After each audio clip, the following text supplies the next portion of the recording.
To be very honest, for the last 2 years with the like the Pandemic. what a pandemic as well as the e-commerce industry, the things happen, like a lot of scandals from this to that. Um, what we observed that like whoever survived, the trust factor towards them of the consumers grew tremendously. And whoever did like misused the platform, they are not in the scene. But like we don't consider ourselves on like a part of e-commerce is very big. We are an experienced thing. We consider our online store, our physical store, our like social media under one umbrella. It's like a family. I'm Shuvo, and I try to analyze what helps an e-commerce store grow. I talk with store owners about their ideal customer profile, value proposition, go-to-market strategies, mistakes, and challenges, so that you can learn and not make similar mistakes while you grow.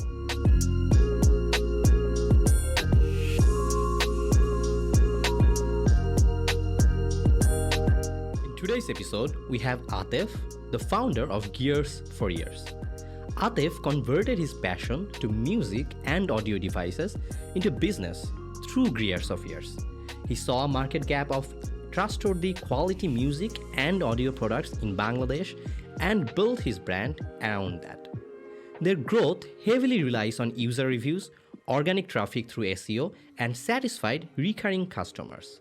With unique value propositions, quality products, narrow ICP, they built a brand trusted by all the music lovers. Today, we learn how Gears for Years grew. So basically, I was from the music industry background, but it was more into like live entertainment scenes and like artist management. So like in end of 2015, I left that industry and I was quite unsure of my future. Like since I came back in 2013 from Australia, and then I worked for like more than 2 years. And then I was quite unsure if I'm going to stay in Bangladesh or I'm going to go back abroad for my master's or permanent residency. But I ended up staying in Bangladesh due to multiple reasons. One of them is like family. And the other thing was like, I always had the hunch of doing something into audio. So basically it's a part of music but globally, like there's a totally different world for audio. So what do I mean by audio? Audio even has like many branches, like sub branches. So there's a term called audiophile, or it's or the hobby itself is called audiophilia. What it means basically is that like people who listen to music very critically, very analytically, and this is a very expensive hobby like photography or like some other collectible stuff and all that. So essentially there was this scene way like since like 1970s. It's very surprising, like like our parents or even our grandfathers, they used to have like really really good stereo systems like gramophones, and I have inherited a few record players, gramophones, and those worked till 90s, and I was very young, but still I remember like till early 2000 I had some gramophones of my family. And then the era came of like cassettes and CDs, and then it became like sonically it became destroyed when the MP3 thing came. But of course I was a part of that, like what do you say, like timeline or community. But then during my A-levels or like around like during my O-levels, when I was approaching, I started going out, and some of my teachers were into music, and some of my like seniors, they were into music. And there's a prominent place in Bangladesh called Rainbow. It's been there like since like 80s. So it's in my neighborhood. I was born in Elephant Road. So Rainbow is in Elephant Road. A lot of musicians, like very famous musicians, were like they used to hang out in Rainbow during the 80s, and then they became very famous musicians. And so Rainbow has this heritage and culture of nurturing like like music. But amongst those crowds, I'm not going to say everyone, but there's a huge crowd who are audiophile basically. Okay. So I started becoming audiophile, but of course I was student back then, and then like everyone, I had a budget limitation. So like it was like sometimes I used to go like I used to like like totally spend all of my pocket monies on like physical CDs, records, and all that. and yeah, stuff like that. And then in 2010, I went abroad. Initially, I was in Malaysia. So the very first laptop that I owned in my student life, I was supposed to buy another one for like gaming and like like studying and everything. And then when I went there, I saw a laptop which had a JBL Harman speaker in it, and then without thinking twice, I just bought it. And after that, slowly, since I was residing in a hostel, I couldn't buy a speaker. So I got a pair of Sennheiser earphones, and then that's how it started, And then I used to come back every now and then to Bangladesh, and I used to, like, since I was involved in organizing concerts and all that, the personal audio thing was not that much attached to me in Bangladesh. But whenever I used to go abroad, since I was living in a community, shared space and all everything, personal audio grew into me. Like I had to listen to my own music in like my own space, and like I couldn't increase the volume and all that. So I became a part of that culture basically in Malaysia, and I saw a lot of audiophiles, like, and I used to like, always dream that when I'm gonna finish my study and I'll start earning, I'll probably buy this sort of like headphones or this pair of speakers and all that. So yeah, that's the thing. And then I came back. Then I moved to Australia after a few years, and then I was living in Melbourne, and I saw a lot of like from vintage to the modern audiophile speakers to headphones and everything. So same thing. I always aspired or like waited that once I will have the money, I'll probably buy this and all that. So anyways, after a few years, I came back to Bangladesh. I started working, but not in the in the live entertainment scenes and everything. And so what happened basically, fast forward 2016, one day I was in Malaysia. I went there after like 3 years, and then I just realized like because as I told you, I was very unsure of my future. So I was like, why don't I do something in audio? Because last year even I thought like like I should do something about audio, and I did make some formal like preparations, and then I didn't do it because I wasn't sure about it, and it was only me. So from there, I contacted one of my friends who is a Bangladeshi, but he used to live in Malaysia. And I was like, we know a lot of stores here. We know a lot of like, dealers, distributors here. So why don't we start something like this? Like when I go back home, you can start sending me things and all that. And he was like, yeah, sure. But, he was not into that much of audio. He was more like a business oriented person. And I was like, I need someone else. I can't do this on my own. So I contacted one of my friends from the hotel in Kuala Lumpur, and I was like, you're an engineer, you're an electrical engineer. I'm from a business background, so there are technicalities in this field. There's a lot of physics involved, a lot of electrical stuff involved, and I won't be able to answer a lot of things to the customers. I do understand the like the audio part of it, but the science behind it, I won't be able to explain it to them. So why don't you join us? So it was 3 of us, and then three other more people added. So we are like six. We were like six founder. I'm the founder, and they were like the co-founder.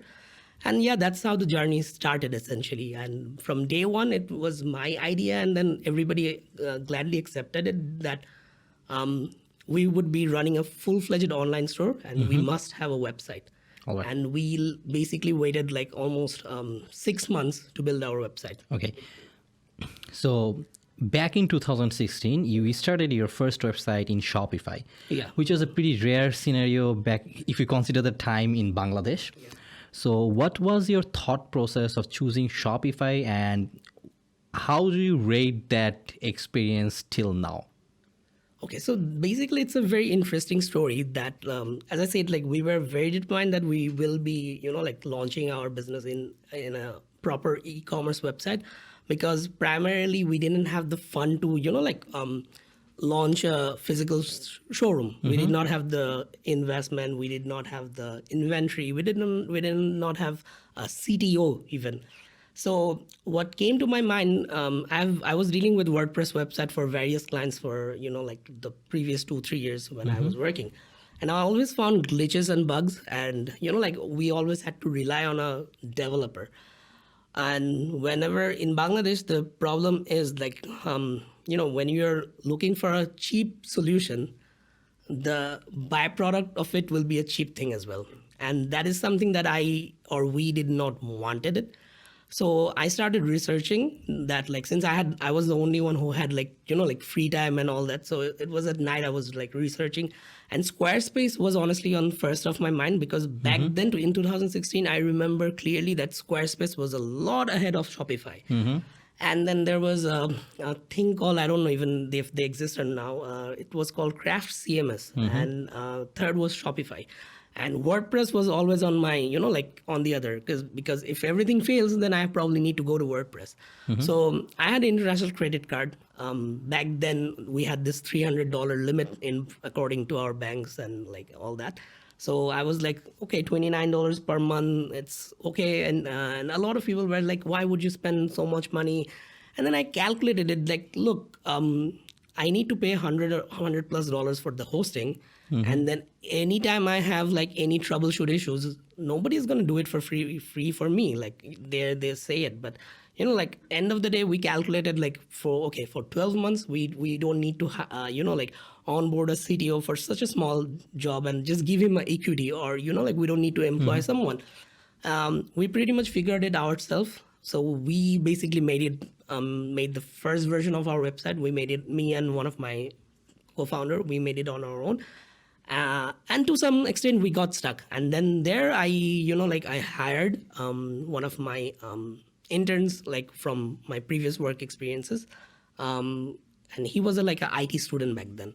So he knew how to do it in WordPress. Initially, he was also like, like the pro WordPress community. And then he was like, okay, this is easy. If we can work around, it was easy. So he was there. So we took around like 3 months, like to build this.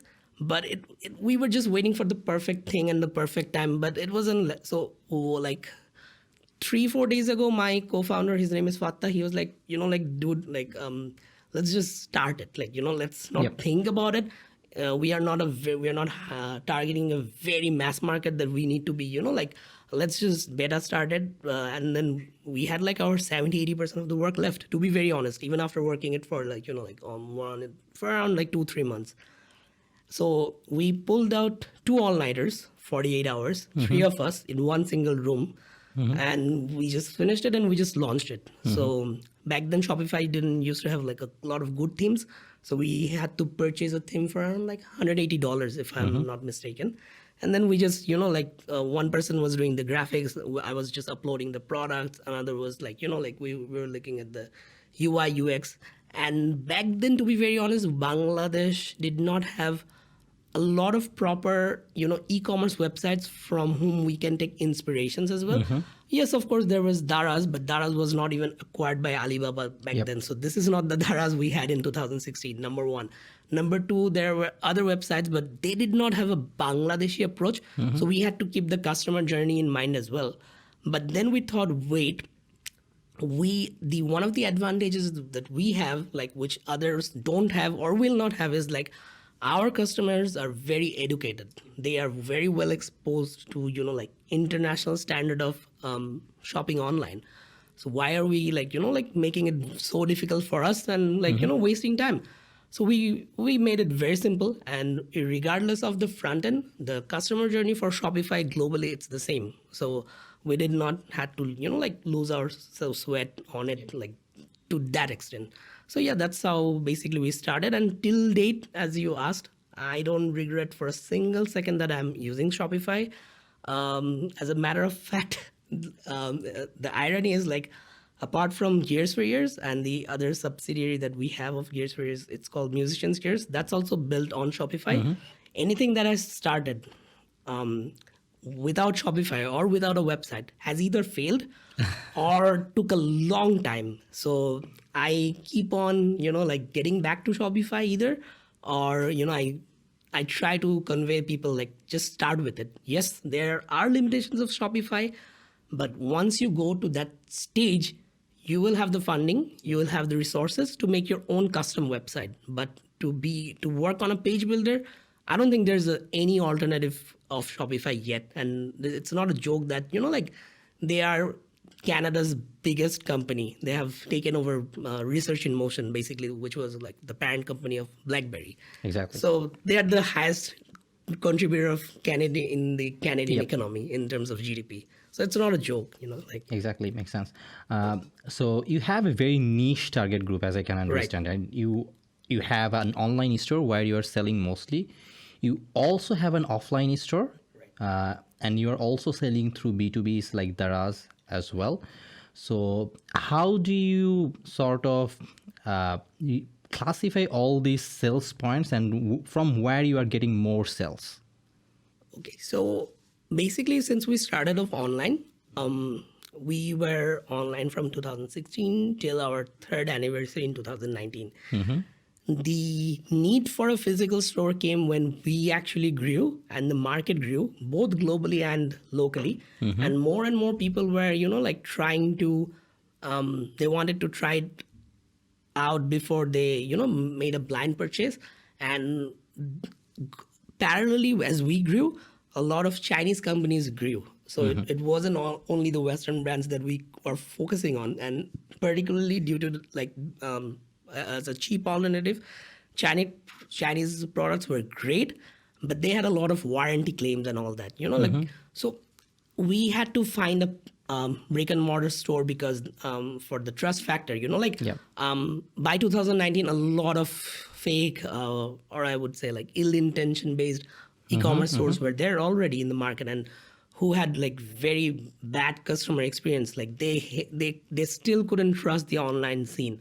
So we needed to have that one for like a trust factor, as well as for them to try out, because we had like more high value products by then. So in 2019, we just rented a small shop and then we started it. It was almost, by the time we decorated it, and it was like almost December 2019.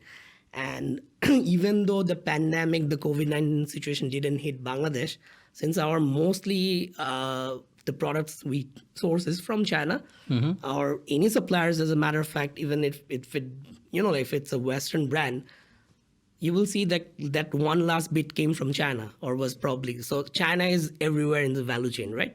So China got hit by COVID-19 in end of December. Yep. And, we started suffering from December actually.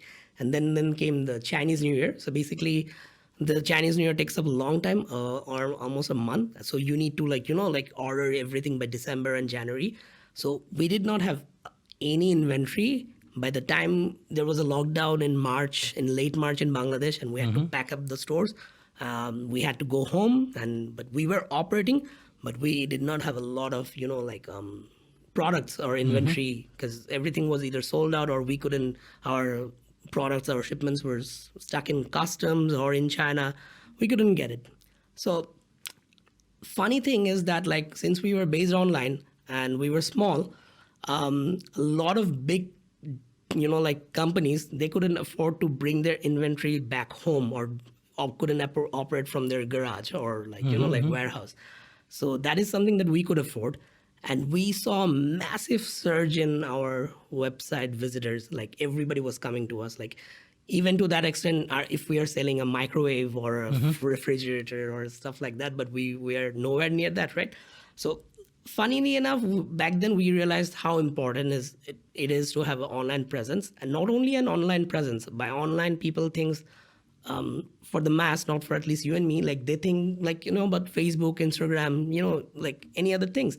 But it's about the SEO as well. They search some certain things and then they Google referred back to us.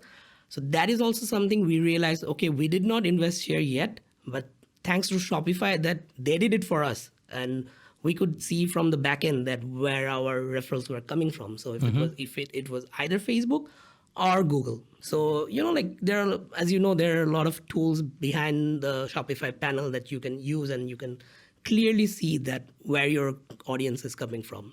So, Yep. So in terms of your growth or marketing tactics, because you started back in 2016 and you have growth almost more than 300% till date. So how did you start reaching out to people, and what are the marketing tactics that worked for you? Okay, so starting out, we did not spend a lot of money in Facebook ads. We did, but not a lot. In 2016, at least, we did not spend, I don't think, more than $100. We didn't have the money, first of all. We did not have the inventory size that it needed to be, Yep. promote through Facebook. But initially it was word of mouth, and we tried our best to, physically deliver the products ourselves rather than depending on the courier. We did, of course, because it's not feasible for us either to go and deliver every product by ourselves. So we tapped into the market. We talked with a lot of our consumers. There was insight, but there were a few local audio-based groups which were growing up as well. So a lot of people, were discussing about us, and there was nobody apart from us. There were like other conventional audio shops who were focusing fully into high-end stereos. Those are above $2,000, and they were fully focusing on speakers and stereo systems, but nobody was focusing on headphones. And then there's this other market for sub 300 taka, sub 500 taka. So they were the predominantly the normal IDB multi-plan centers and all that, the computer market. So nobody had the inventory, or nobody was focusing on the consumer audio segment. And people were coming to us because one of the things is one of the customer base of ours is they know about this. They used to heavily rely on import groups, various import groups in Facebook, who they had to pay $100 per 100 taka per dollar, and they would add the shipping fee, and then they would bring it from Amazon or Alibaba or the eBay and stuff like that. So there was a market, but nobody capitalized on it. So essentially what we did was hey, there's a customer base. Why don't they come to us? And so people were eager that, look, okay, they are bringing this, and they're not selling a power bank, or they're not selling, another set of USB pen drive, or let's suppose anything else. So they're fully dedicated to audio, even though the name itself is, enough to tell the story or give the, the vibe about us. But even then, people do change their, business practice if they get another market segment. But from day one, irrespective of our, wealth generation, income generation or anything, we hanged on. We hold it on. We were one day we will be doing good. Let's not get derived from the focus that we are trying to make, that we will be solely focusing on audio itself or music. So in that way, word of mouth was great. Secondly, opinion leaders were talking with us. And the reason the referral thing worked, because we knew what we were selling. Even if we didn't pretend. And the other thing was after sales service. We used to give, we still did, we give proper after sales service. That is something that we never compromised. There were months, there were weeks, probably we made losses just because we had to replace the product. And there's no way we can repair it in Bangladesh till date. But so we had to replace it. And then we somehow managed to, touch the heart of the people that, okay, if we go to these guys, Gears for Years, they are trustworthy. They know what they're selling. It's 100% genuine and authentic. Since it's electronics at the end of the day, there might be a fault. We will get a proper replacement, or at least a service that, a customer, the basic rights of the customer, we do owe it to them. So I think these were the things, and it was going all good. So we did not have to spend a lot of fortune behind Facebook or anything. So it was mostly like that. So you are mostly selling high value products, which means your average basket size would be high as well. So in this scenario, we see different sort of challenges, like the one you mentioned as well. You sometimes when you get a refund, you have to completely replace it, and it takes time to replace the product because you're bringing the product from outside as well. Right. So what are the other challenges you faced, and how did you solve those? So basically, we have a strict no return policy because Bangladesh is it's still in such a phase that where unfortunately you cannot rely on every customer. It's not like the US, and you have to understand the dynamics and the economics behind it as well. The market is not that big yet. Only USA is one of the few markets that is so huge and vast that they can afford to give a 30 days return policy and all that. So in Bangladesh, if you give return policy for no other reason, they would they would just test it out and they would just return it to you.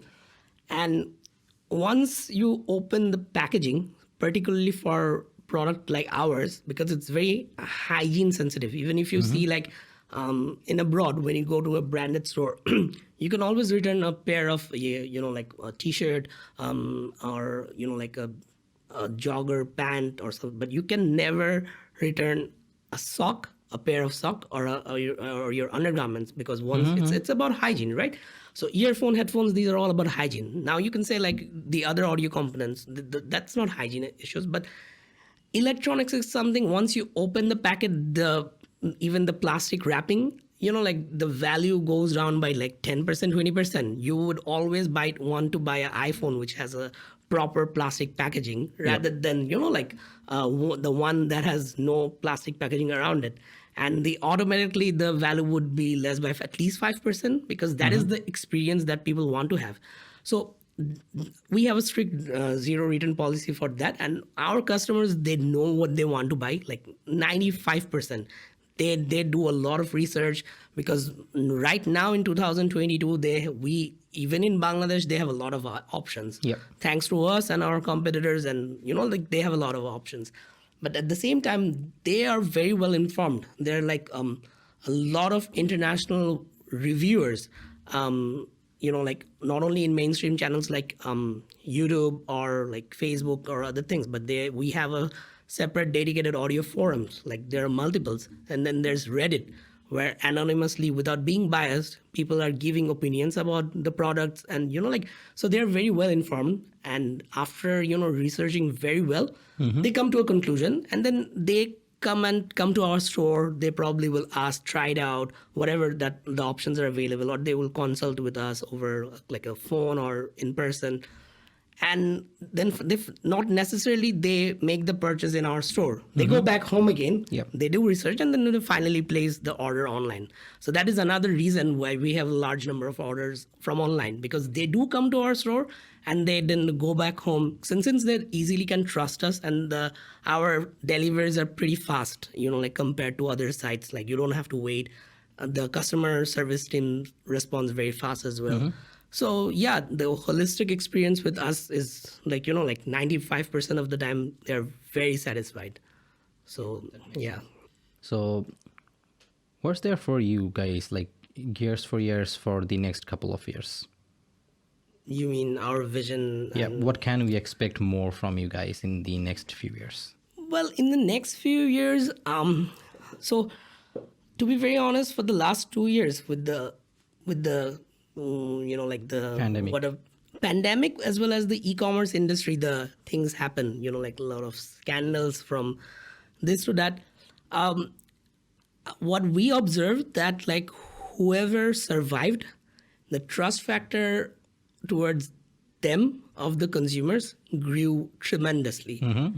And whoever did, like misused the platform, they are not in the scene. But, like we don't consider ourselves on like a part of e-commerce. E-commerce is very big. We are an experienced thing. We consider our online store, our physical store, our, like social media under one umbrella. It's like a family. So Gears for Years it's like a family for the audiophile, for the consumers who are into, like music, the sound engineers and everyone. So we try to provide that holistic experience. At the end of the day, it's up to them that if they want to purchase it from our store or an online store, or like through one of our dealers, like let's say Daraz, like other stuffs. So, but even if they purchase from Daraz, they would come to our store, and they would. Now you can ask why do they go to Daraz? Daraz is a huge company, so they have a lot of promotional offers, right? So they try to, redeem those offers and all that. So that is something else. So, but at the end of the day, we try to decorate our store as much as we want to decorate our physical store. We try to keep our website very clean. We have a lot to do. We are a very small team, but like we try to maintain the balance between the front end of our website and the decoration of our store. We try to give both of them equally importance, because that is what matters, the experience. the online experience of Gears for Years sets apart from its competitors. And we try to give our online visitors, not only customers, because customers, they know what it is. But any online visitors, we try to give them the experience of an international website. Yep. And funnily enough, from 2019, we have like successfully stopped for any online, transactions through online payments. We had to stop it because nobody believed it that it was a Bangladeshi website. So we used to get orders from like Spain, like Portugal, USA, Malaysia, Singapore. We used to get a lot of orders, and we had to, cancel it and throw them a courtesy email, and they were like confused because like what, like they thought like we would like FedEx them and all Yep. that, because there are a lot of Shopify websites which do ship internationally. So we had to do that as well. Like we were getting a lot of orders. So yeah, this kind of things usually inspires us every day in, day out. We try to make our website really good, but we to a certain extent, I'll admitted that we got lazy as well, because people praise us so much about the website. At times we were like, okay, we're a bit ahead, but that should not be the case. We should really, there's a lot more to do, and inshallah by the next few years we will be heavily working on the online presence. Yeah, thank you. Makes sense. That's all for today. If you have learned something new, subscribe to the podcast so that you can keep learning and avoiding mistakes. Join our Facebook group and subscribe to our YouTube channel if you haven't already. I'll put the links in the description box. See you in the next episode of e-commerce growth.